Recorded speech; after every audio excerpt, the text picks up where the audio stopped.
প্রেম মানেই তো এক অদ্ভুত অনুভূতি। কেউ ফুল দিয়ে প্রকাশ করে, কেউ আবার নীরব চাহনিতে।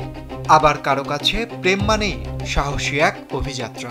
সেই যাত্রা কখনো সহজ হয়, আবার কখনো হয় বিপদসংকুল। ঠিক এমনই এক অভিযানে বের হয়েছিল দশম শ্রেণীর এক কিশোরী। স্কুলের পড়াশোনা, পরিবার সবকিছু আড়াল রেখে সে ছুটেছিল তার ভালোবাসার মানুষের কাছে, তাকে সামনে থেকে এক নজর দেখতে। পরিকল্পনা ছিল রংপুর যাওয়ার। বুক ভরা স্বপ্ন নিয়ে তাই গোপনে চড়েছিল বাসে। কিন্তু প্রেমের পথে সবচেয়ে বড় বাধা হলো ঘুম।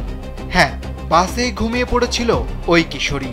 পরিকল্পনা ছিল গাজীপুর নেমে রংপুরের বাস ধরবে, কিন্তু চোখ খুলে দেখে সে পৌঁছে গেছে ঢাকার ব্যস্ততম মহাখালীতে। রাত বেড়েছে অনেকটাই।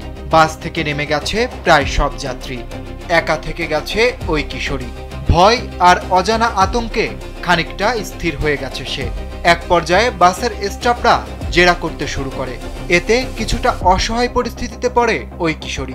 এমন সময় এগিয়ে আসে আরেকজন যাত্রী।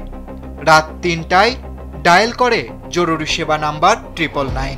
ফোন পেয়ে দ্রুত ছুটে যায় পুলিশ। প্রেম কখনো সাহসী করে, কখনো বোকাও বানায়। তবে প্রেমের গল্পে সুখী সমাপ্তি চাই সবাই। এই কিশোরীর ঘটনাও আমাদের জন্য বড় এক শিক্ষা। প্রেম সুন্দর, কিন্তু সাবধানতাও জরুরি।